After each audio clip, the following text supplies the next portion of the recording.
everyone. Welcome. We can't see you out there, but we know you're here, and we're very grateful for that. We are coming at you live from the Richest Book Library. My name is Paige, and we are experiencing some intermittent power outages, which just makes this whole evening a little bit more fun. So I am going to pass the mic over to the Central Oregon Writers Guild. They are our co-hosts for this amazing evening. We're going to hear the readers of their annual contest. We are going to now turn it over to Mike Cooper. He is the president of the Central Oregon Writers Guild, and Nicole Harris, and these two are in charge of this wonderful contest. So thank you, and thank you to all of our readers tonight. We're so very grateful that you're here. So Mike, take it away. All right. Thank you, Paige. Thanks specifically to you, Paige, for all the work you've done on this, and thanks to the Deschutes Public Library Systems for supporting Central Oregon Writers Guild and for hosting this and our monthly meetings, which are usually held at the library and will be again, I hope, shortly, and everything that they do that supports the Central Oregon Writers Guild mission, the Right Here program, all of the programs that the library does. Great partners for Central Oregon writers. The mission of the Central Oregon Writers Guild is to provide Central Oregon writers with a forum for mutual support and education. We have monthly meetings, panel, or basically presentations. During COVID, we've been doing some live presentations. We also have some recorded YouTube video presentations that you can look at. And I'm going to just do a quick screen share and show you our website. So here's our website. This is the landing page, meetings and events, talks about our monthly meetings and workshops here. Here's what's going on today. You are present for this contest winners Zoom reading tonight. Here's our November 2020 Central Oregon Writers Guild meeting with Ginger Dellinger, who is also very helpful and important in the judging of this contest. In November, also, we've got a virtual writing workshop with Christopher Boucher, who's one of the instructors at the OSU MFA program and an English teacher at Associate Professor at Boston College. You can register for that here. It's $10 for members, $25 for non-members. In December, we're going to have a member reading at our monthly meeting. And then, as I said, if you just click on these little guys here, you'll find our virtual meetings that we've been having since April. Most of them are YouTube videos that are available to you. For tonight, also on this page, we've got almost all the events that we can find in Central Oregon that are writing related. So here we are, Central Oregon Writers Guild contest winners. This is a virtual discussion, Books in Common.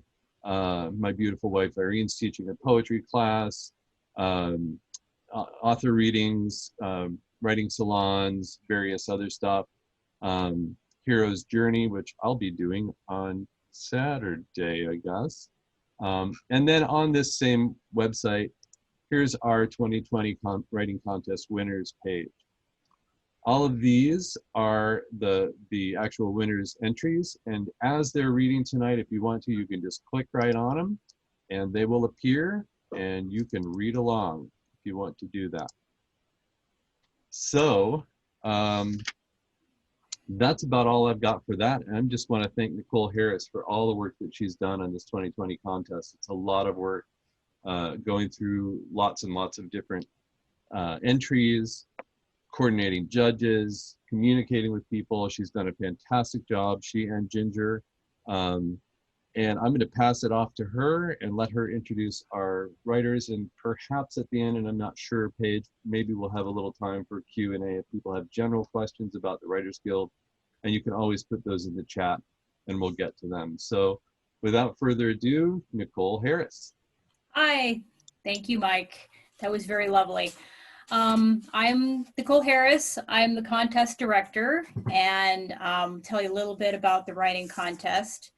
The annual writing contest for Central Oregon Writers Guild is a valuable program offered by COWG as a means to motivate writers and honor the craft of writing.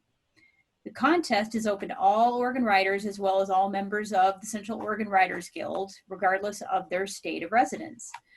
Because contest winners read their work aloud, this has an added benefit of bringing the writing community together to acknowledge the winners and applaud their efforts. So this is a great time for everyone just to get together and to hear some excellent writing.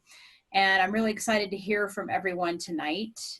I would like to also thank our judges. They have put in a lot of time and effort, and in judging all our contest entries. We had quite a few this year, and it was very competitive. So thank you everyone who submitted.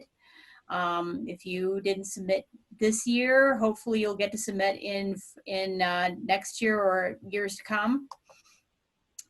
So our judges are Mary Krakow, Paige Farrow, Irene Cooper, Mike Lankford, Don Kuntz, Kathleen Valenti, Karen Brodsky, Christian Riggle. Thank you all for your hard work, and hopefully you are also out there and hearing all these wonderful people that you have deemed as the winners. So I would like to direct everyone also to the Central Oregon Writers Guild page. And as Mike said, you can go ahead and follow along. That is our order of readers. And without further ado, I would like to introduce our first reader of adult fiction. He was first place, Chris Hannis. Chris Hannis is a journalist and the author of the novel The Perfect Hours. His short stories have appeared from Whispers to Roars, Flash Fiction Magazine, and the podcast Ripples in Space. So we'd like to hear from Chris Hannis first.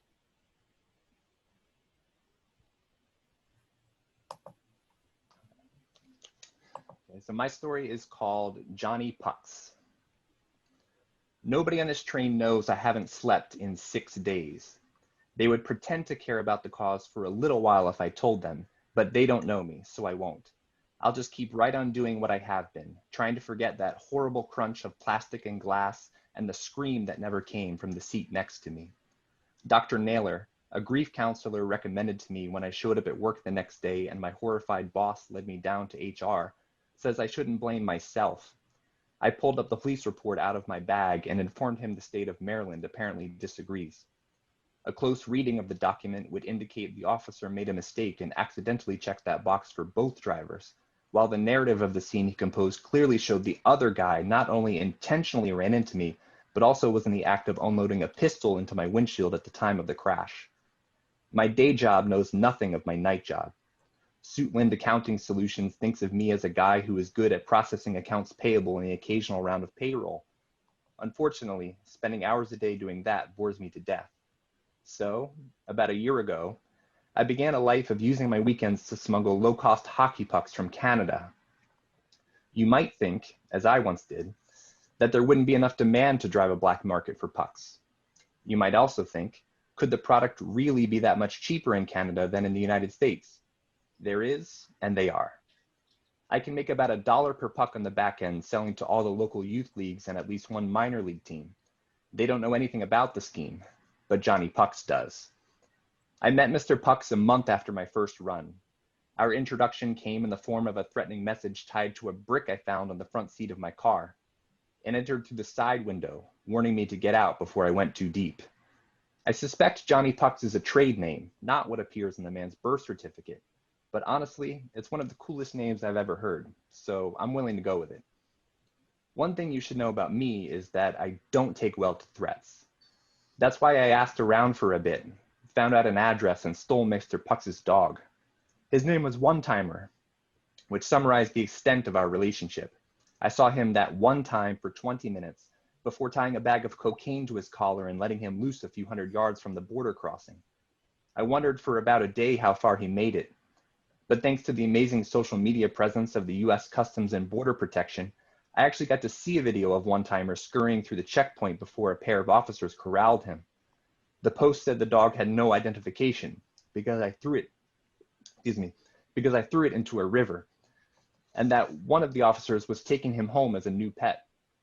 According to the text, the dog's new name was Clarence. Imagine that, a dog named Clarence. I've never heard of such a thing. Then again, I had also never heard of a dog named One Time or a man named Johnny Pucks, so I guess anything's possible. From there, things escalated quickly. He stole one of my shipments. I hit his friend in the throat with a bicycle. He retaliated by taking all of my car tires and replacing them with ones that looked more suitable for a lawnmower than a Honda. My obvious response was to take those same tires and set them on fire in his living room. That was enough for Johnny Pucks to follow me home, or nearly home. The train is almost full now as we click-clack down the tracks to New York. That's where my friend Jim's family is from. He loved it there. I've never been. But his parents insisted I speak at the funeral since we had been friends for so long. I met him at my old accounting job, and we still got together regularly to play video games and go out for cheeseburgers. Jim needed more convincing than I did to get involved in slinging pucks. He was a hockey fan first, and one day marveled at a large stash of merchandise I had in my garage awaiting orders. He was also appalled that with so many pucks available, I had 0 sticks with which to shoot them. Over a few beers, he regaled me with stories of his childhood basement adorned with posters of Gretzky, Messier, and Leach, and in the corner a huge rubber mat that his dad had bolted to the wall. Jim told me he would glide along the concrete on his rollerblades, zipping in and out and around various support beams and pipes, pretending they were defenders in opposing jerseys trying to keep him from lining up the perfect slap shot. But then he would emerge into the open, fix his eyes on the red spray-painted goal, reach back and fire. The next tense moments unfolded like hours as the puck flew and danced toward his target. Then the thump, the hard crash the little piece of rubber never expected when the sun rose that day. I was sure Johnny Pucks was behind us, not coming from the front. About 10 minutes before the crash, I had spotted his minivan in the rear view as we got off the highway. No panic rose inside me. I mentioned nothing to Jim. We were talking about the best kind of fries to get with a burger. He argued crinkle cut while I said curly. A few miles up, we came to a stoplight in my neighborhood, 3 turns from my house. You could finish the trip with a 5-minute walk. The first bullet pinged off the hood of my car. I had just enough time to look up and register the source before the second shot struck. A clean hole through the windshield allowed me to still see what would come next. Green light. Both cars accelerated. Pop, pop, pop. The windshield became a spider web. I swerved. Johnny did too. Boom. Somehow he managed to drive away. My car was toast. I feigned ignorance to the police, and many witnesses stuck around to give their version of a story they will surely go on to tell at innumerable parties. What would be to them the day bullets lit up Seacom Park was the day my friend and my business died. Johnny Pucks can have it. Thank you.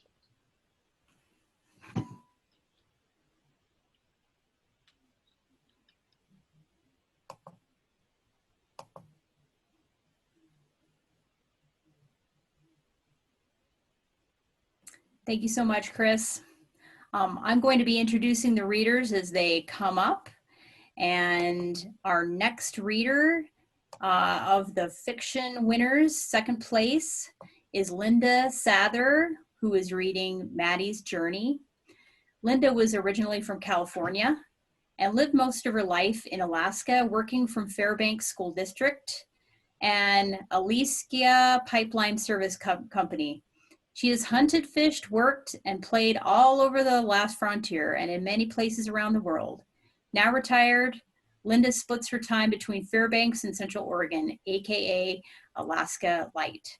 My apologies if I mispronounce any names, but we would love to hear from Lynda and her second place winning.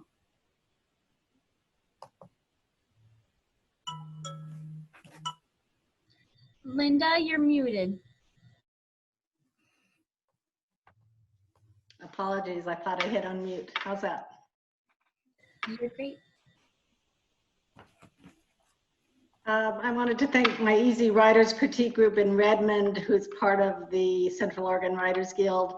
members are Mary Krakow, Amanda Curley, Annette Fairchild, and Sally Cook. They allowed me to join a couple of years ago, and they've been great with their encouragement, criticism. So thank you guys for that. So this is Maddie's journey. I'm going, Maddie, next month. Going? Maddie rolled onto her side, alarmed. A year ago, she thought the waterbed, oh, so cool, and herself unbelievably fortunate to be rolling around in it with Brad. A year ago, she had also thought the war would be over before Brad graduated and his student deferment ran out. Now the undulating mattress made her queasy and the war dragged on. Brad's student deferment over and his draft number drawing ever closer. The mattress's rubber lining was cold beneath the sheet and she shivered. Go where? Surely not Canada. Your folks would flip out and you know there's no coming back. Besides, you hate snow. No, hard to surf on snow. Not Canada, Boston. Boston? Maddie was astonished. That's part of the US, you know. It gets cold there. No surfing, no deferment. They have Fenway Park, the Boston Pops. He aimed for a light tone. Paul Revere? I think he's dead. Maddie twisted so she could see his face. So why Boston? Boston Law School. I got my acceptance letter this week. I'm going back in June. Find a place to live, start taking classes. I think I might actually like being a lawyer. You always say I like arguing. Boston Law School? This summer? It's Massachusetts or the Mekong. What about me? What about us? She thought fast. I could go there too this summer. Find a job, check out schools for the fall. Brad turned to her and brushed the bangs from her forehead. We both know you have to stay. Spend the summer with your family. Finish college.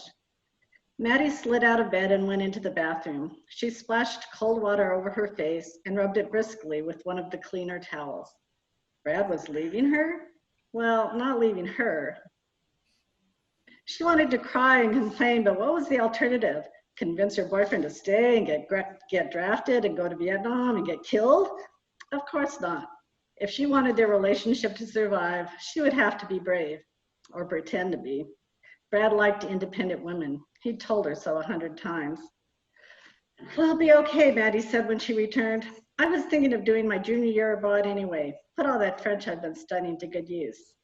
She purposely didn't use the L word, knowing Brad loved her best when she wasn't clingy. Tu vas me manquer, I'll miss you. Will you miss me? Of course, I'll have a killer schedule, but all right. I want to hear how you're doing. I want to hear how you still love me, she didn't say. No promises though. Brad ran a hand through his shoulder-length blonde hair. I'm not asking you for any promises. You need to be free. Why do I need to be free, Maddie wondered. So you don't have to make any promises? But she did want to go to Europe. Mysterious Frenchmen wearing berets in Parisian cafes, browsing through bookstalls along the left bank, listening to jazz late at night in Montmartre. Maddie sent long love letters and poems to Brad from France. In return, she received occasional missives in which Brad described his latest political epiphany or philosophical dilemma. She appreciated being given a window into his head, but would have preferred a glimpse into his heart. Did Maddie still have a boyfriend or not? They met on Ambergris to spend the summer in Greece, so the answer must be yes.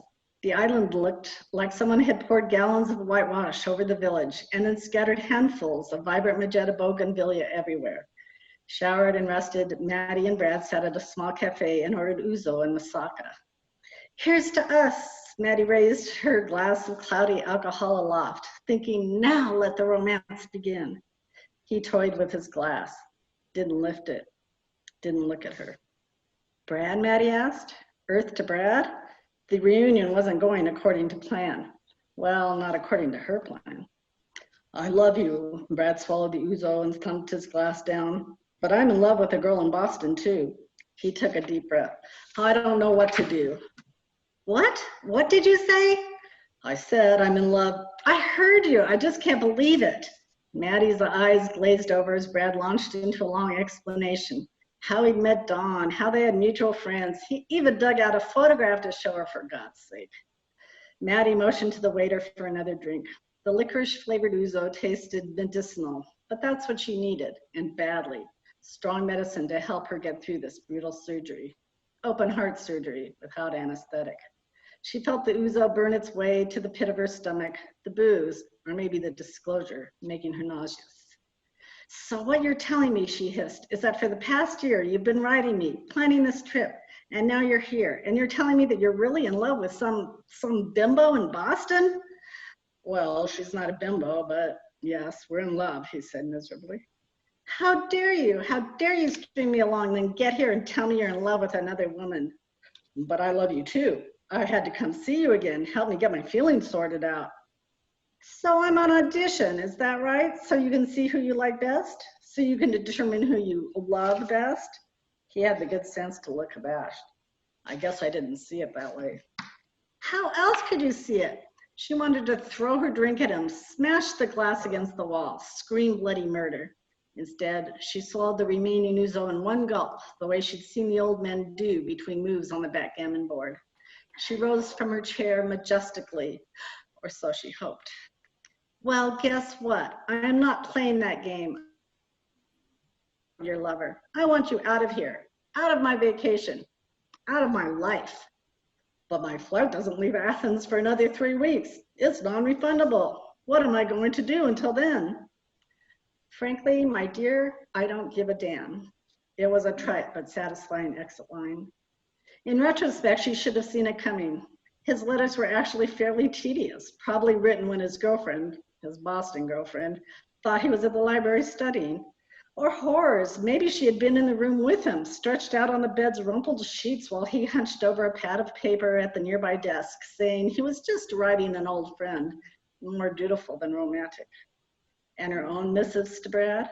They were just his faults in their own way, odes to some romantic fantasy she had constructed and then been unwilling to relinquish. She hadn't really seen him clearly for in a long while. It was time to let go, give up the comforting pretense of having an absentee boyfriend. Time to become her own woman. Thank you.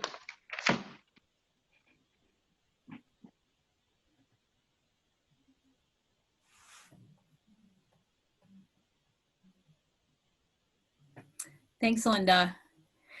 I am going to recognize our third place winners for our adult fiction. And the third place winning went to Patsy Stagner with The Hole in My Glove. Now, the third place winners are not going to be reading tonight, but we would love to recognize their winning. Also, our honorable mentions, who are Susan Frank for Glitter Path and Tamara Marnell for The Richest Woman in the World. And hopefully you are all out there so we can appreciate you also for your entry. Next coming up is going to be our adult nonfiction writers. Our first place entry is Daniel Murphy reading Listing to the Right. Hey, before the onset of my wife's early onset dementia, I was listless, energetic, mostly happy, but without lists. Maybe an occasional grocery list when the consequences of not bringing home the right ingredients for one of my wife's recipes would threaten my sex life. Now, though, I have lists of lists. A life partner's descent into cognitive poverty is not unmitigated misery. There's plenty of misery to go around, I could make a list, but plenty of mitigating strategies, another list. Here's a chronological history of my listing. After Cindy's diagnosis of early dementia, while she was still able to work, I made repeated trips to her workplace to bring her forgotten lunch, or her briefcase, or her cell phone. I created a departure for work list. When Cindy's ability to follow a recipe evaporated, I became the cook. Grocery lists became mandatory. Cooking a stew when you forget the potatoes, no fun. When Cindy retired, but I was still working, I made lists for her to use while I was absent, posted on a whiteboard, game plan for the day/week, meals in the fridge, important phone numbers. It eventually became unsafe for Cindy to be alone.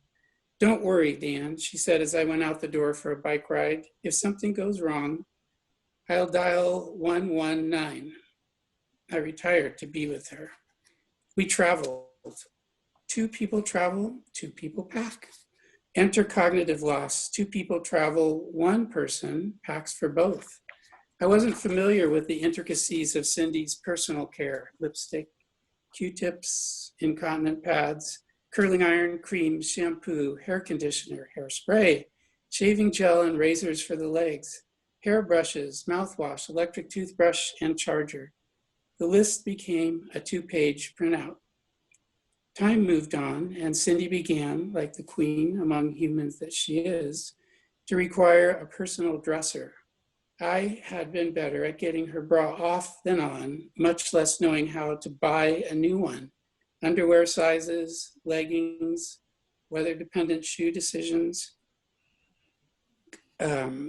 support pantyhose for regular panty. Going to a movie in the winter required me to bring hat, gloves, visor, as she was now very sensitive to light in her eyes, an umbrella if there was one cloud visible, lists, many lists. Caregivers crash and burn if they don't look after their own needs. To get out and about, I do trail clearing with a crew, snowshoe trails in the winter, hiking trails in the summer. Both of these trail clearing activities are in the Cascades, and both have complex equipment lists. Both have survival gear requirements. After I showed up for a winter outing without my snowshoes 3 years ago, and the crew still teases me about it, I needed a trail crew checklist from then on.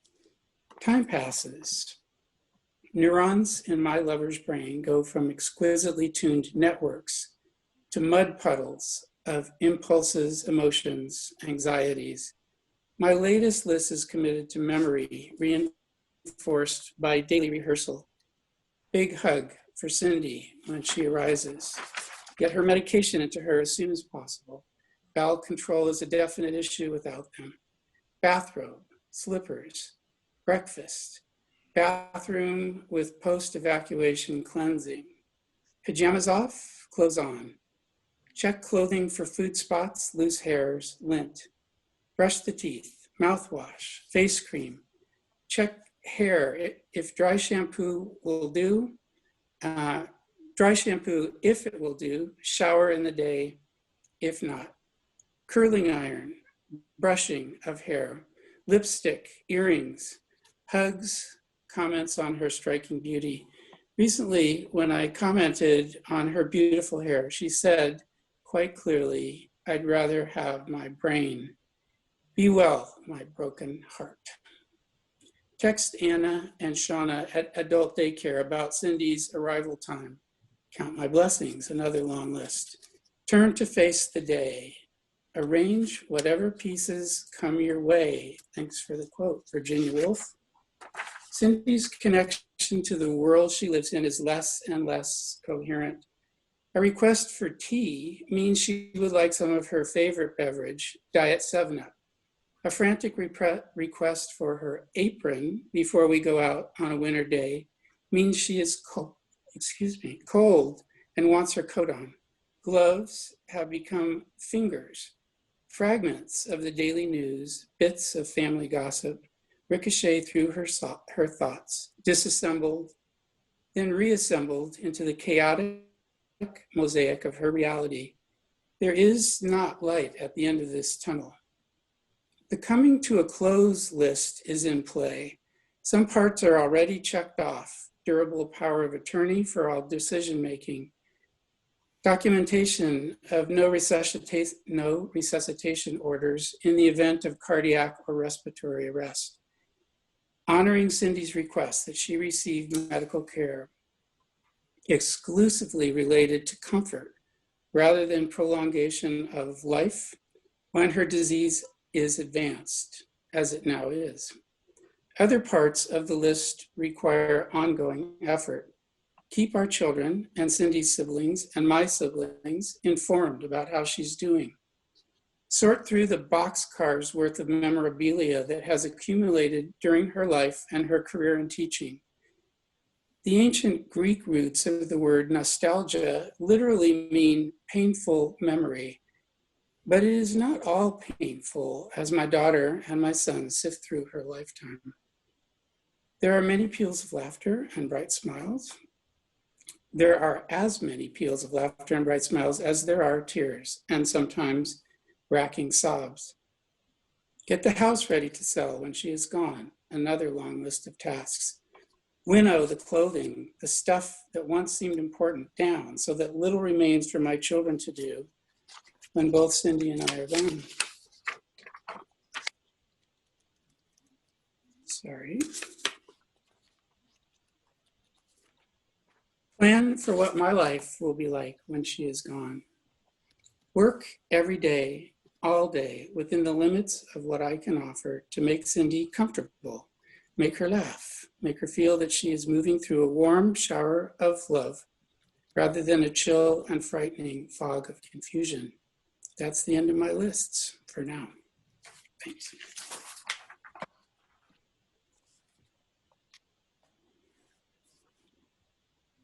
Thank you, Daniel. Our second place winner for adult nonfiction is from Lori Greenstone. She is reading Carpet Ride. Thank you. I hope you enjoy this magic carpet ride. As I pull in the circular driveway of my parents' house for the last time, the blown speakers on the rental car radio crackle out Steppenwolf's Magic Carpet Ride. A dumpster filled with recently removed carpet blocks my path around, the same brown shag carpet from my teen years. The undersides appear ash gray, loosely stacked rolls poised to unfurl at me like someone I once walked on. My stepfather built the long, low ranch-style house in the early 70s when wall-to-wall carpet was the new trend. We moved from the city 10 miles away to the foothills of Fallbrook, beneath a sleeping Indian that gave our street its name. It's horse property, Mother said, trying to lure me away from everything familiar as high school started. Once the house was finished, my stepfather, Pa, a carpenter from the backwoods of Maine, constructed a workshop, horse barns, and tack rooms. He traced and cut her drawings of horse heads from flat wood, mounting them on signs announcing Mother's dream, Morrow Hills Arabians, back when he cared enough to try and please her. I sometimes rode her high-spirited horses across the long mesa that formed Sleeping Indian's chest, but I grew more interested in climbing his volcanic head, taking my little brother by the hand, scrambling to the top to sight coastal islands, then exploring caves on the rock face of this fallen warrior of our Lilliputian plays. We returned from our outdoor adventures hungry, banging the metal screen door from the garage into the kitchen, grabbing snacks and settling into the cushiony plushness of the cocoa-colored carpet, an open beam ceiling above us, our mother off with her horses. Cross-legged, we ate in front of the TV as if it were an altar. We watched the Brady Bunch run across similar surfaces in their staged house, with Alice to clean up after them as we ate our graham crackers dipped in milk. Beneath us, the soft, scrimped and saved for carpet consumed our sprays of crumbs. Meanwhile, the small dogs Mother loved and Pa tolerated, mostly Chihuahuas and Pomeranians, danced around and begged for treats, then left their marks on the carpet. Too lazy, or too stubborn, or too late to pee in the outside pen Pa built. The brown shag carpet silently accepted it all, its underside blooming with spores, growing new, uncharted worlds beneath our feet, largely ignored, except on occasional Saturdays when I plugged in the old metal Kirby and it roared to life. The beater brushes laid fresh lines like a back scratcher as I pushed and pulled, the vacuum sucking up embedded crumbs. But the carpet held and collected the deeper layers, a quiet historian cataloging and petrifying the fragments of our lives. Years later, the trampled fibers of shag carpet caressed the trailing chiffon hem of my dress like tiny armies of arthritic fingers as I danced out the door to prom. By then, haciendas with red tile roofs and columned mansions dotted the sleeping Indian like fresh wounds on his chest. Builders toppled the ancient pines that stood as his feet. Puppies or rescue orphans replaced dead dogs, all small breeds, but each with a penchant for marking new territory, no matter how many times they were put out. When trod upon, a sour sulfur smell rose up like a complaint beneath our feet. My very sanitary husband held our squirming toddlers in his arms, refusing them to crawl on the soiled surfaces among the dancing dogs. Visits grew short and visitors few. The horse barns emptied and the workshop went quiet. Ice plant and weeds took over. Mother wanted to sell. Pa did not. Instead, he sought peace by moving into my old bedroom on the opposite end of the house. By then, I'd moved my family several states away, never owning a dog, but finally allowing an indoor cat who uses a box and spares our rugs except to sharpen his claws on every carpeted step up and down the staircase. When my younger brother texted to say Pa was in hospital with suspected liver cancer, I flew back in time to say goodbye and arrange hospice at home, where Pa's feet brushed across the same brown shag carpet soaked and stained by the love of all those dogs over the last 46 years. Pa was cremated. My 6 children cleared their calendars for travel from Seattle, Portland, and Missouri. But my mother said there would be no service, and this was before COVID. None of my 4 siblings objected, except my little brother, his one true son. What about his ashes? My brother wanted to know. But our mother rarely gave a direct answer to a question. Not wanting to overstep, I rerouted my energy into memorializing Pa with my family in our own way. On the day he died, a violent storm passed through the Columbia Gorge where we now live, striking an old maple tree. Cracked and broken at a steep angle high on the trunk, the sheared off shape resembles an abstract descending dove, a supernatural sculpture hewn from the forest of our backyard. I christened it Pa's Tree and wrote his elegy. When Mother put the house up for sale, I came back one last time and met the dumpster filled with the rolls of old brown shag carpet, looking like oversized scrolls, the underside stains resembling the concentric shapes of topographical maps, faint trail lines connecting the shared histories of our lives. I'm still sitting in the car when my mother comes out to greet me. "What are you doing here?" A suspicious scowl etched into her lined face. This question again finds me flummoxed. She asked it when I came to say goodbye to my stepfather. Maybe my sudden presence renews her anger over my moving away. On that last visit, when she asked a second time, I replied, "Trying to love you." "Trying," she cried. "Yes, trying," I stammered. "Let's admit, it's hard for us both." Later, I imagine my arms around her, telling her I am here to love her.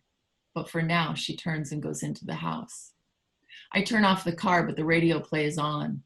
"Why don't you come with me, little girl, on a magic carpet ride?" Inside the dark house, I ask again about my stepfather's ashes. Mother talks about 2 new dogs she adopted and how she hates the new carpet, a synthetic tan sisal that isn't what she wanted, but my older brother and the realtor pushed it on her. The dogs are already making their marks on the new carpet, dirty gray paw prints tracking paths from the pen Pa built through every room in the house. A text from my brother reminds me again to ask about our father's ashes. "We'd like to know where his ashes are," I say, steering the conversation back around. "Well," she says, "you can." Pursing her lips and cocking her head to the side, "They're thrown right out back." And she points with her chin to the dog pen. My eyes follow the tracks on the new carpet as she asks me again, "What are you doing here?"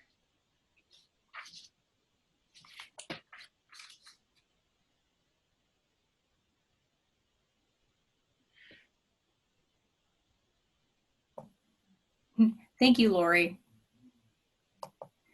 For our third place winner for adult nonfiction, we'd like to recognize Judy Dugan, who wrote The Banana Republic Game. Also, our honorable mention, Pat Kruis-Tellinghusen, hopefully I pronounced that right. He wrote To Our Neighbors in Burns, Oregon. Our next writers are adult poetry. The first place winner is Patty Palmer Baker, reading Eyebrow Bear. Patty Palmer Baker is a visual artist and poet.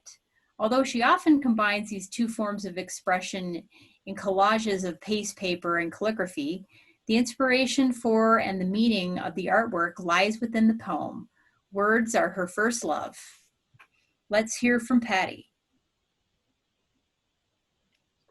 Hi. Thank you, everyone, and thank you for listening, and thank you for the prize. And I'm going to read my poem, Eyebrow Bear. And before I start, I think people might say, well, if you haven't read the poem, what am I writing about? What is an eyebrow bear? Well, it's not a wild bear with exceptional eyebrows. It's actually a teddy bear. And teddy bears have been very important in our relationships from the very beginning, when I bought him a bear to keep him company when I had to go out of town. And we collected a lot of bears and got rid of a lot of bears, but not Eyebrow Bear, who was very special. And I'm going to show you a picture of Eyebrow Bear. And this is the bear that I'm writing about, but I'm not really writing about him.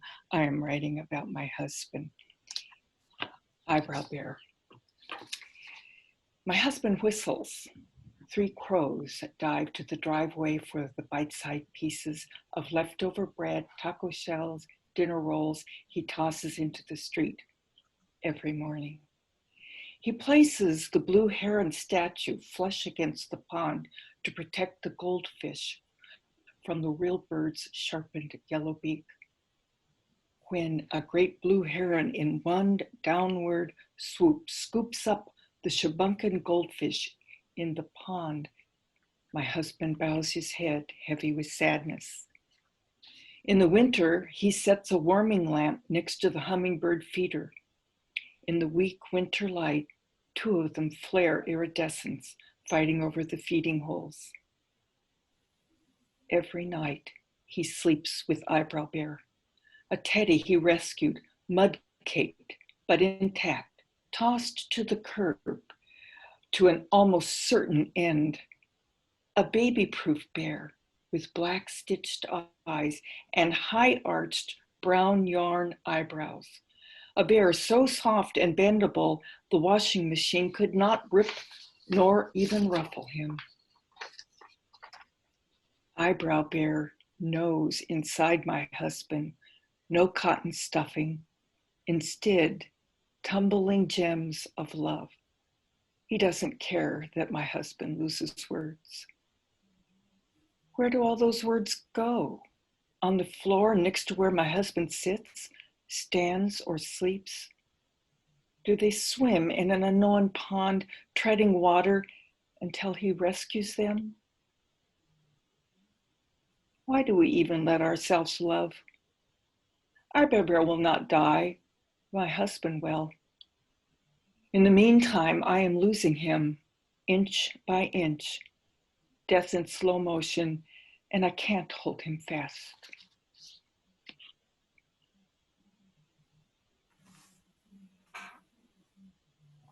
Thank you, Patty.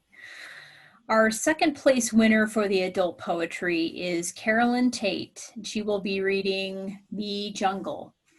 Since her retirement as a professor of pre-Columbian art history at Texas Tech University, Carolyn Tate has drafted a novel and played with poetry. She has published 2 books, Reconsidering Olmec Visual Culture, The Unborn Women, and Creation and Yaxchilan, The Design of a Maya Ceremonial City. Hopefully she can pronounce those better than me. But let's hear from Carolyn. Hi.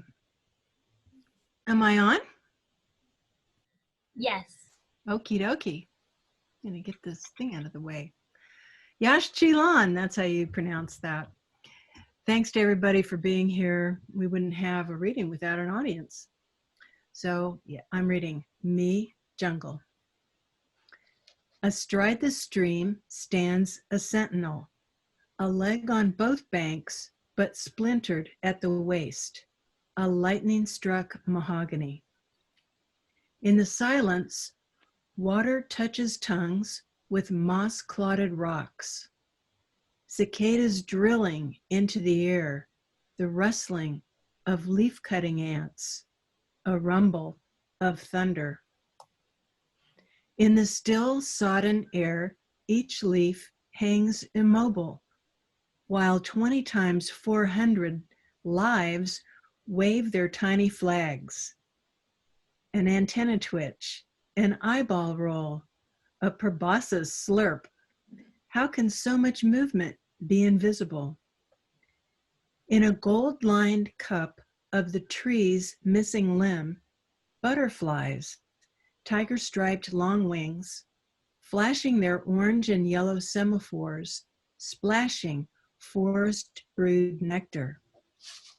Then I see it, from mangled limbs, from trunk wounds, from exposed flesh, from every pore, vines writhe. Philodendrons spring, their roots sipping air. Orchids nod pink faces and drop them. Spiders lasso their luminous prey and devour. From death, decay. From decay, nutrients. Into nutrients, the animate strings its seeds like pearls. From seeds, growth. Not once, not just there, but in every drop of forest, the cycle of life compresses all time to now.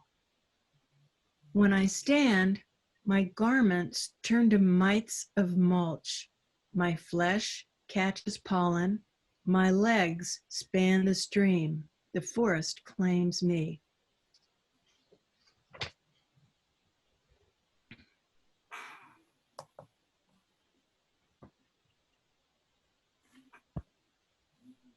Thank you, Carolyn. I'd like to also recognize our third place for poetry, adult poetry, is Tess Marino, and then White Pelicans. Our honorable mention is Randy Workman. We'll be right back after these messages. Next is going to be our youth fiction writers. Our first place is Mackenzie Leary reading When Fate Aligns. Mackenzie is a 15-year-old writer. All her life, she's been an avid reader and loved the places stories could take her. In 7th grade, she participated in the NaNoWriMo, and that's when she started creating stories of her own. Mckenzie has written 3 novels and counting, and hopes to be a published author one day. Let's hear from Mckenzie.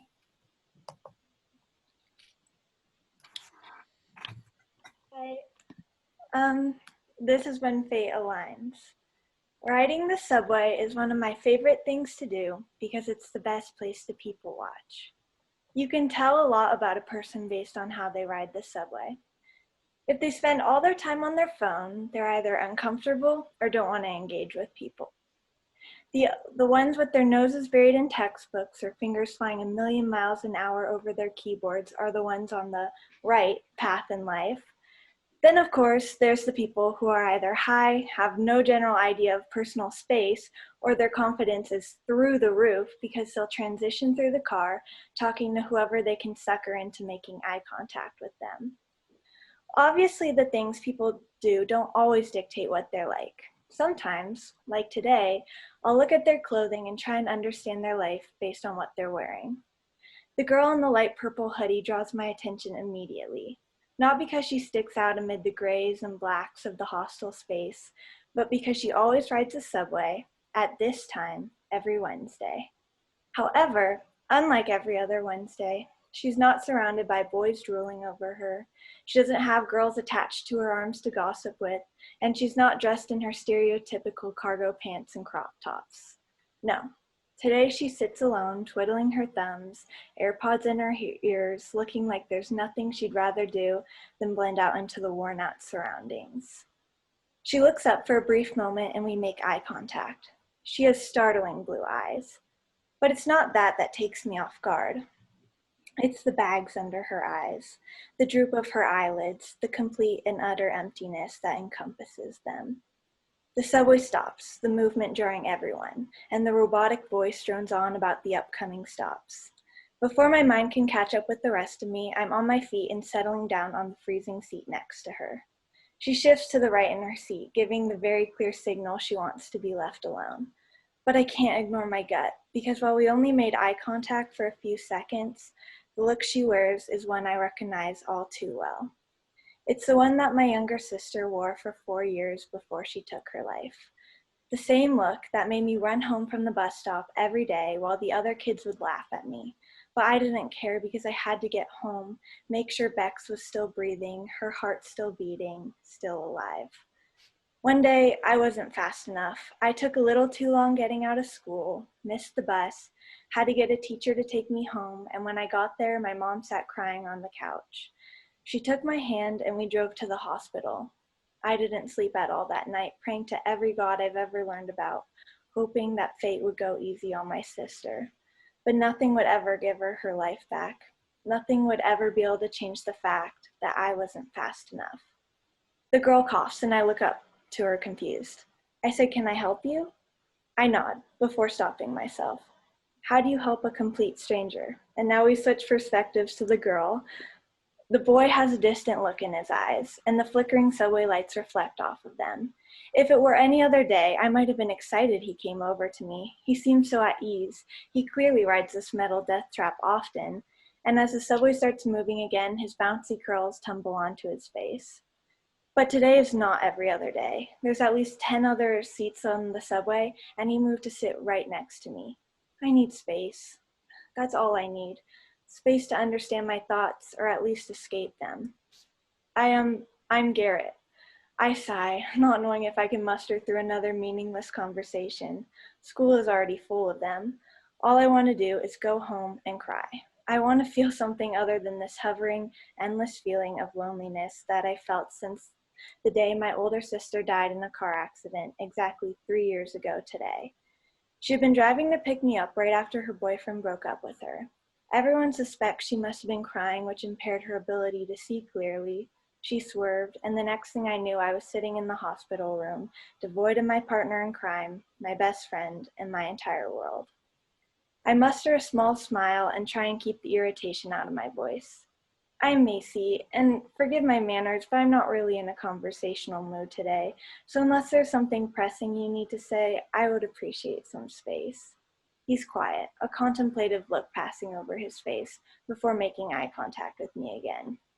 His brown eyes, while friendly and inviting, seem to burn right through me, as if he can see every single thought I have, every emotion I've felt. I look down, trying to escape the vulnerability that courses through me. The subway stops again, cueing the monotonous voice. Stopping at 3rd Street, next stop, Lockwood Lane. I shift in my seat, reshouldering my bag. The next stop is mine. Garrett watches my actions before his mouth moves rapidly. I pull out an AirPod, missing what he's saying. I don't know how to say this and not sound like a stalker, but you seem off today, and I wanted to see if you're okay. I open my mouth to speak. To say what exactly, I'm not sure, but he's not finished yet. And I know I might be jumping to conclusions and that you have no reason to trust me, a random stranger, but if you're in pain, you should reach out to someone because eventually the pain spirals together and it just kind of explodes on you. He looks at me again. This time shocked, I caught on to what he's saying. I nod in understanding before finally taking in his entire demeanor.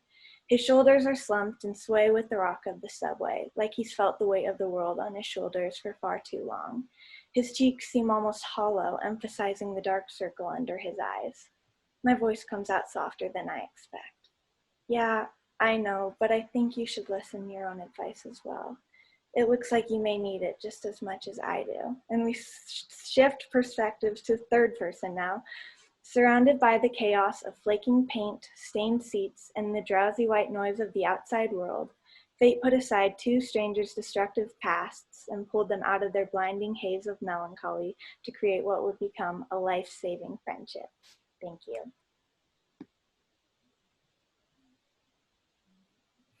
Thanks, Mackenzie. It's always great to hear from our youth writers. Our second place winner in the youth fiction contest is Darcy Hayes. She's going to be reading Bloodsport. Darcy Hayes is a student at COCC who loves to read and write. She's working on a business degree but hopes to involve writing in her future career. Let's hear from Darcy. Hi. All right. Can you all hear me? Okay. Haru always was better at it than I was. With his dark brown eyes and soft smile, he could trap you in his trance long enough to slip his poison into your glass and hold your gaze while you drank it all. He'd continue his charade long enough for the two of you to go to bed together, until one of you didn't wake up. Haru told me that he never liked the morning after. It made him feel weird. Still, it couldn't have bothered him too much, because with a sly grin and a commitment to the outcast organization, Caden, he took mission after mission. Killing was an art to him, and he was a master. Of course, I'd never tell him that. Seduction as a killing method was Haru's choice, not mine. He'd always thought I was too brutal, too swift, my movements rough and jerky. I told him once that most would consider betrayal by a lover to be brutal as well. I watch him now. He's sitting in a grassy patch of land at the bottom of a gently sloping hill. I'm lying flat on the roof of a small temple at the top of the hill, peering down at him just out of sight. A shallow stream runs beside the temple and winds down the hill. Light blue flowers spring up from the grass and grow between the mossy rocks of the river. Cherry blossom trees cover the landscape. The pink flowers partially block my view. Then again, it's also blocking his view of me. I suppose I should be grateful for that. Haru picks one of the blue flowers and twirls it in his hands. He smiles. He has the most unique smile, the kind that makes his eyes squint until they resemble crescent moons. Haru is different from the other boys. He's not particularly attractive with his round face and wide nose, but there's something about him that draws everyone to him. Everyone except me. Our target is Kuru Kozutsami. She's sitting next to him, one hand on his thigh and the other on her own. Haru tucks the flower into her hair and caresses her cheek. She laughs and her hand creeps higher on his thigh. I grit my teeth. It's not that I don't trust him, but Haru can get distracted easily, toying with his victims for his own pleasure. I sometimes think he's more sadistic than me. Haru wraps his arm around Kuru's waist and pulls her close to him. She smiles and looks up at him. She closes her eyes and puckers her lips. Haru leans in toward her. My grip tightens on the roof surface until my knuckles turn white. A piece of the clay tile crumbles in my hands and slides down the roof until it falls into the stream below with a loud splash. Haru immediately whips around. He looks first at the river, then up at the temple on the hill. Kuru is slower, her eyes wide and mouth agape at the river. Haru's eyes meet mine, just for a moment before I'm able to duck behind the roof again. After a minute passes, I peer over the edge again. Haru's turned away, but I can tell he knows it's me watching them. His movements are sharper than before and his body is tense. Kuru is leaning against him, her arms wrapped around his. She's saying something, probably about how old the buildings are, but Haru's eyes are focused straight ahead with a blank stare. Kuru curls close to him, unaware of his body language that only I can decipher. I can't stand to watch anymore. You were spying on me, Haru says. We're sitting in one of the hot springs just a few minutes away from the ryokan we're staying at. It's nightfall now. Haru has waited until everyone has gone before deciding to even speak to me. That's fine with me. I don't like talking to him either, but I've spent so much time in the water that I've begun to feel parched and dizzy. I make a sound in response, not agreeing or disagreeing. I saw you, he says. Why were you spying on me? I wasn't spying on you, Haru, I say. You're spying on Kuru then, he says insistently. What, you didn't think I could complete my mission? I just don't think that you're as charismatic as you think you are. His eyes flash with anger. I know what I'm doing. I wasn't going to intervene, Haru. I was just checking. Checking on what? and I was just doing just fine until you showed up. And why did I distract you? Because I don't like it when you watch me. I don't like it when you get distracted by our targets. His eyes narrow. What do you mean by that? I shrug. Sometimes I wonder if the relationships you create mean more to you than you pretend. You've got to be joking, he says. This is my job. Besides, why do you care? Unless... He stares at me for a moment. I know that you hold no love for Caden, Kiyomi. I don't, I say flatly. Then why do you keep taking jobs from them, especially when you know you're going to be partnered with me? That's my personal business, Haru, I say stiffly. I wouldn't tell you even if I wanted to. Really? He moves closer to me. Haru, I think you like me, he says. He's inches away now. I can count his eyelashes. My face flushes red, but I can't utter a word. He's close now, so close that our shoulders are almost touching. I lied to you, Kiyomi, he says. It bothers me when you watch me on a job because I can't stand the thought of you seeing me with other girls when the only one I want is you. He reaches up to touch my face, just like he touched Koru. I can't push him away. My whole body feels frozen in place. Our lips meet for just a split second, but it's enough. It's as if a bolt of lightning has suddenly struck me. All the feeling returns to my body and I push him away before I lose myself. Haru, we can't, I say. Yes, we can. No, we can't, I say, perhaps more harshly than I should have. In case you forgot, we don't like each other. That's worked for us, so it's going to stay that way. I don't like you, Haru. Fine, he says. All the vulnerability has vanished from his eyes, leaving only the annoying boy with the average looks and slightly above average smile. Still, he's the only one I can think about that night. They're in the grass again, the same spot they were before. Koru giggles and flips her hair. Haru smiles, one of those perfect eye smiles of his. My anger flares up so violently that I can taste it. I grab my crossbow off my back and line my arrow up with Koru's throat. It's not that I don't trust him. It's just that I can't stand him acting like that with anyone else. That's it.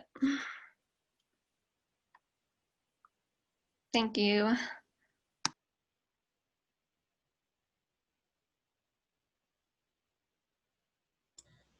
You're muted, I'm Nicole. muted. Thank you, Darcy. So for our third place winner for the youth fiction is Nicole Morgan with Shatter. Also, our honorable mention is Reed Lupins with 7 Minute Mile. Next, we're going to be hearing from our youth poetry. Our first place is Sophie App Singer reading Why It's Hard to Love a Poet. Let's hear from Sophie. Hi everyone. So this is my poem. It's called Why It's Hard to Love a Poet. And here goes. It is such a curse to see the beauty in everything, as long as it's impersonable. The vulnerability reserved for the blooming flowers, or the music that moves my feet in a pathetic 1-2 step. Being a poet is no more painful than being human. It's just that I feel it more. It feels like a fog-drenched cliff with no lighthouse in sight, more like a soliloquy that won't stop, no matter how many rotten tomatoes the front row tosses heavy-handed. I eat until the juice drips down my face, my calloused hands ripen red, and I am still unfulfilled. It is such a curse to see the beauty in every word, except for the ones that you create.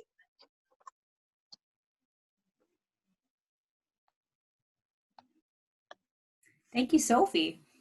Our second place winner is Nicole Morgan reading My Darling Husband Sam.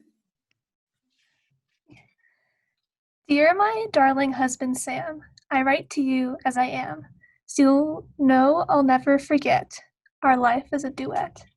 Now that you're 6 feet under, I can only cry, weep over your cold grave under the gray sky. They say, Beatrice, Beatrice, you must move on, but how can I when my dearest husband is gone? They can't seem to understand how I feel. They can't comprehend that I will never heal. All of my clothes are dyed black, every piece. My terrible sadness will never cease. Only consider what I am going through. I have to find a replacement for you. It's very hard work, I must admit. No one is suitable, not even the slightest bit. When you were alive, we went only where I wanted to go. Why don't they understand why I miss you so? And every morning you brought me flowers, and you read poetry to me for hours. I know you hated the opera, we went every night. And even when you wanted to sleep, I left on the light. I didn't make dinner, nor breakfast, nor tea, because I'm a beautiful, well-bred lady.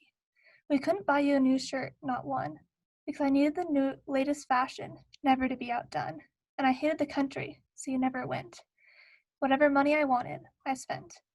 But for your sake, I tried to find someone, but somehow it just can't be done. You'll understand soon enough when I tell you. The horrid men who didn't give me the respect I was due. First, it was Stephen, the utter sot. He came to our house. Can you guess what he brought? Common tulips, not fit for a peasant. Can you imagine something so unpleasant? He would have brought roses, enough to drown in. You would have had someone play the violin. Next was that good-for-nothing Benedict, who cannot imagine the horror he could inflict. He had the nerve to deny me a bracelet I desired. He told me jewelry shouldn't be required. You would have bought the bracelet and 2 more. You would have given me the entire store. Then the fool Roderick took his shot. After 2 hours, I started to hate him a lot, for he only called me beautiful thrice, and admired my dress only twice. Can you imagine how you would have praised me? You have complimented more, I guarantee. These horrid men and others have tried, and only served to make me horrified. Your beloved, darling, beautiful wife. Oh, how can I have such a life? I, once revered by kings. Oh, how this stings. One had the nerve to say that nobody likes me anyway, that they only respected you, but that can't possibly be true. How could people feel anything but awe? I'm the most beautiful woman anyone ever saw. So I hope you understand, husband dear, how dearly I wish you would appear and duel each scoundrel, these brutes, so once again they'd be beneath my boots. But instead I'll have to languish, and oh so terrible anguish, knowing that nobody will ever treat me as well as you did until you fell. The conditions are not great, but at least you left me the estate. So don't worry, I'll spend every cent, with your loving consent. Oh, I see things looking less dour, perhaps I'll build a tower. Don't worry, I'll love you forever, as I embark on this endeavor. Goodbye, my heart, I hate to be apart. I'll always love you. Well, adieu.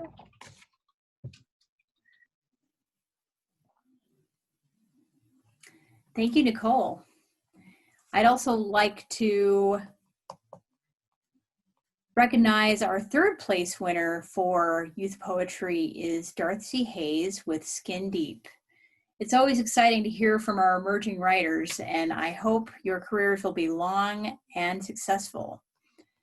Next is our children's literature, not to be confused with children writing literature, but literature written for children. And our 1st place winner is Denise Lewis, reading Her Eyes. Denise Lewis was self-published author of 5 fantasy novels for children and a series of dog and cat journals for pets to be written from the animal point of view. She is also a screenwriter of feature films. Her television pilot is being read by producers. Let's hear from Denise.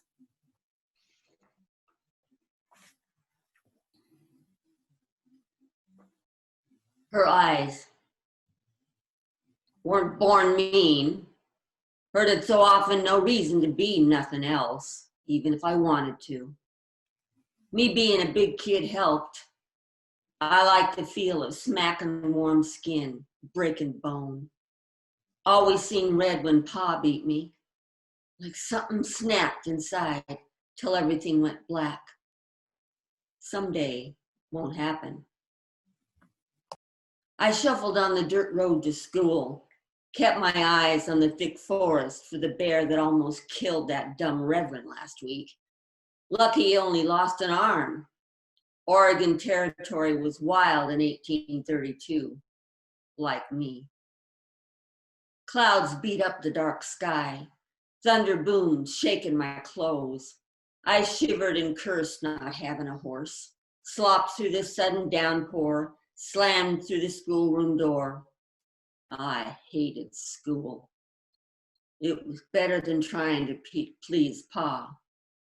Kane Abbott, you're late again, Miss Johnson said. Wanted to slap the smile off her face, but Pa would kill me. I stomped to the back of the room and kicked the girl on the way. She glared, I smiled, slumped in my seat, pulled out a knife to finish carving the horse into my desk. The door crashed open. Kids screamed, lightning cracked behind a tall shadow in the doorway. I jumped. I hoped no one seen me. Now, children, Miss Johnson said, that is quite enough. Meet our new student, Keahani Smith. A girl stepped forward, tall like she hadn't growed into her bones. Bare feet tracked mud across the wood floor. She didn't wear her hair in braids like most Injuns. It flew around her head like black snakes, almost hid her blue eyes. I sneered, half-breed squaw. She heard, didn't even flinch, stared right at me with those eyes. Haunted they was. I looked away, 'cause I wanted to. In the days that come, I know those eyes watched me. The squaw rode a white stallion to school. Oh, I never seen a horse that looked like moving light. The animal was wild. It brought her to school and came back for her. Couldn't stop my yearning for it. One day the boys at school and me was roping the corral fence. I taught them and they was pretty good, except Billy, the stupid oaf. He tripped and I seen a flash of white next to the corral. Couldn't believe it was the stallion chewing grass. Let's catch us a horse. That's the Injuns, Billy said. Well, I don't see no brand. You seen her eyes? I ain't helping. I punched him in the face. Open the gate. I grabbed my rope and a stick. Come on, boys. We eased toward the stallion. Easy, not too close. We walked real quiet. On the count of 3. 1, 2, 3. Those ropes was beauties as they sailed through the air. The horse snorted, raised his head. 3 out of 5 ropes landed right around his neck, pretty as pie. The horse reared and bolted. Hang on, boys, or I'll whip you. 5 of us dragged the horse into the corral. I kicked the gate closed. The stallion bucked and reared as we whooped, hollered, and dangled from the ropes. One hoof struck my arm. Pain tore through me. I seen red and raised my stick, whipping the horse's back. It screamed and fought harder. My boys yelled. I turned and seen the squaw's bony fists flying everywhere. She screeched like a wildcat and they scattered like chickens. The stallion hauled me across the corral. Squaw yanked the stick out of my hand, slashed me across the face. I hit the hard ground. Warm blood dripped down my cheek. I spit dirt. Pa will string you up. Her eyes stared right through me. Chinook cursed you. Lightning cracked. Rain struck like rocks. The hair on my neck stood straight up. Crazy Injun. She leaped on the horse's back. I jumped up, wrapped my rope around a post and hung on. The stallion flew over the fence into the storm like a white angel. My rope jerked him backward. He hit the ground with the squaw under him. Bones cracked. I dropped the rope and ran to the horse. Lifeless. Never meant to kill such a beautiful thing. Blood seeped from the squaw's broken body. Her dead eyes stared into mine. Chills shuddered, soured my gut. I retched. Boys ran into the schoolroom. Pa would kill me when he found out what I'd done. I staggered into the forest, shaking hard, started running until every muscle gave up. Wind and rain lashed my face. I collapsed, soggy grass soaking my clothes. That's when I heard the growl. A she-bear swatted her cubs up a tree, lumbered toward me. Weren't no reason to fight, nowhere to go. Pain was a memory now, a blur of sticky black fur, sticky blood, and sharp claws. Figured dying was an end. Not for me. I was stuck back in that dang corral, reliving the deaths over and over and over. Sometimes light flashed and strange wagons rushed right through me. Tall buildings touched the sky, made me sick. Never lasted. Only thing that lasted was that crazy squaw flying into the sky on her white stallion, staring through my cursed soul with those eyes.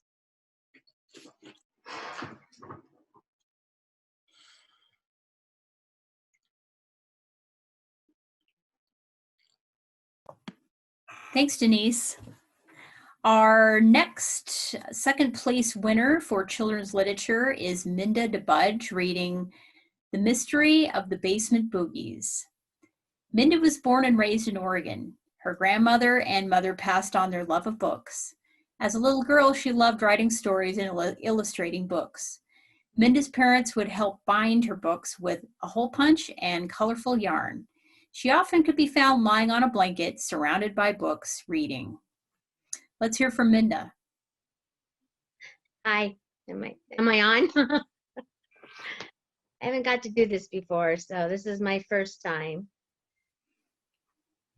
The name of my story is The Mystery of the Basement Boogies. Don't be silly, Jeremy. There's no such things as basement boogies. Crossing my arms, I frowned at my cousin. Yes, there is, he looked serious. Okay, what are they? Because I don't believe you. It's a mystery, he nodded toward the basement door. I've been down there lots of times with Grandma, and I've never seen one. They don't come out when grown-ups are around. Peeking around the corner, he walked to the basement door and opened it. You have to stay down there with the door shut. Then you'll see. I knew I shouldn't trust him, especially after he locked me in our shed at my 10th birthday party a month ago. Still, I was curious. I leaned through the doorway into the dark. My bare arms tingled. The damp air gave me goosebumps. The smell of old books and stored vegetables stung my nose. I could taste the dust. It made my throat dry and itchy. At first, it seemed pitch black, but after about a minute, I could see the two small, dingy windows near the ceiling. The glass was dirty, only a little light came in, making the sheets on the furniture look ghostly. I slipped through the door. You're just going to shut the door for a minute, right? Geez, Wendy, you're such a wuss. He rolled his eyes. I inched my way to the stairs. Chicken, he flapped his arms like wings. I'm not a chicken. Scowling, I stomped down the stairs. I flopped on the last step and covered my face with my hands to keep the dust out. The door slammed, making me jump. I sat up straight. I wasn't about to give Jeremy the satisfaction of calling me chicken again. I sure hoped there was no such things as basement boogies. Glancing around, I shivered. The basement really did creep me out. I looked up, barely able to see the pull string on the ceiling bulbs. I jumped up and grabbed for it, but couldn't reach it. Dang it, I whispered. At least he didn't lock the door. I rubbed my arms. How long is he going to make me sit down here? The kitchen door flew open, banging the wall, startling me. See anything yet? He sounded snarky. Keeping my back to him, I tried to sound bored. No, am I supposed to? I forgot to tell you something, he whispered. What? I jerked around, glaring at him. They only come out when the door's locked. He slammed the door and the deadbolt clicked into place. I leapt over the first 3 steps and raced to the top, stirring up dust. I yanked on the doorknob. No use. Grandma! I yelled. Jeremy's locked me in the basement. Looking through the keyhole, I see Jeremy's eyes staring back. Too bad, little cousin. She's in the garden and can't hear you. I felt the blood race to my head. My heart boomed and my stomach rolled. Black spots winked in and out of my eyesight. I rattled the doorknob. Let me out, I screeched, becoming lightheaded. I slid to the floor and begged. Please open the door. Please, please. Tears stung my eyes. I heard muffled laughter and creaky footsteps move away. My heart was pounding and I couldn't breathe. The air felt heavy and stale. Oh no, I whined and twisted the knob. knowing nothing would happen. I was stuck, huddling at the base of the door. I didn't want to see the Boogies, but I was stiff with fear. From where I was sitting, I could see out over the room. Nothing in the basement moved except the dust in the air. I shivered. The air was becoming colder and the light dimmer.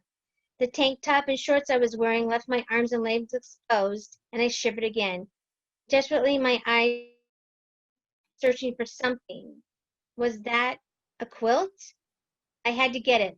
I crept down the squeaky staircase. Slowly, I went over to a plastic bag and yanked out an old quilt. I wrapped the musty blanket around me and sneezed. I froze, glancing around quickly to see if anything was after me. Everything was eerily still. I backed up and sat on the step. My eyes wandered over Grandma's murky basement.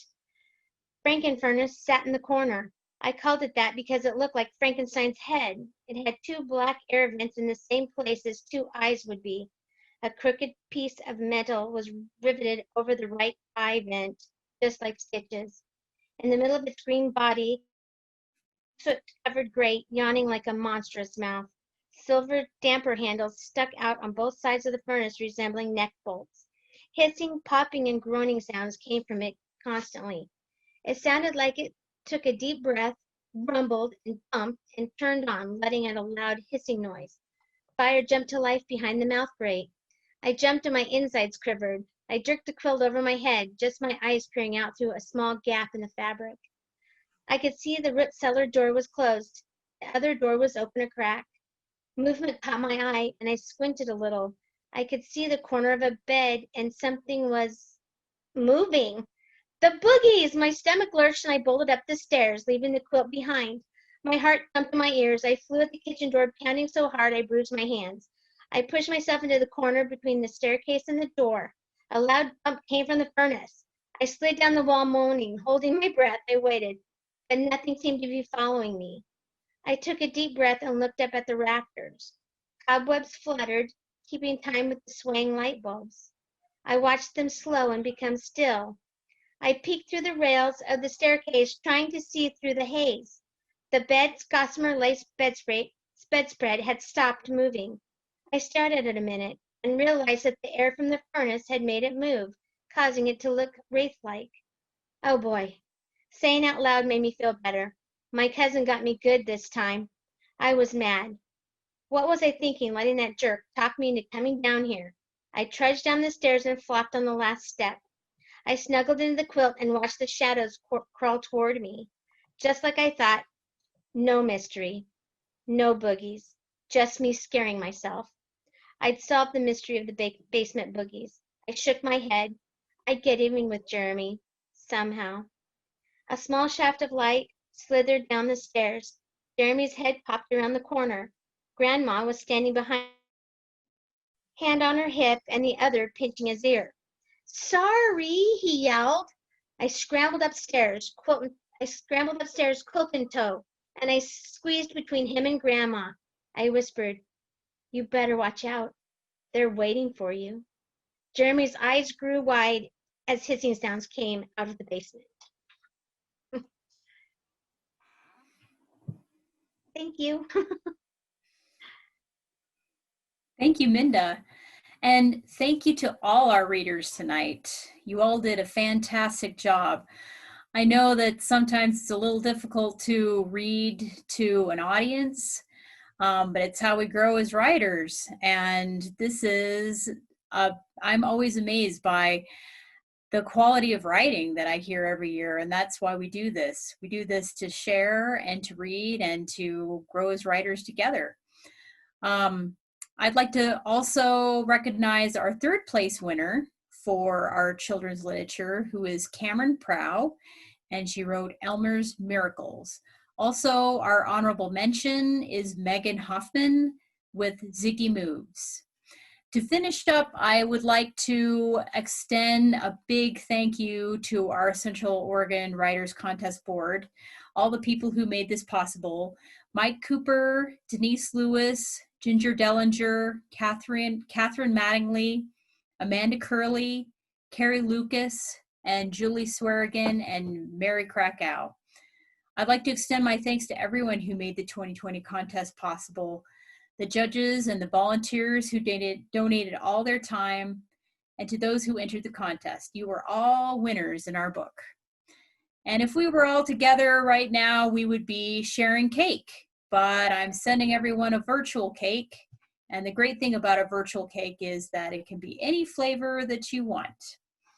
And don't forget, if you want to connect with other great writers, please visit our website for upcoming events.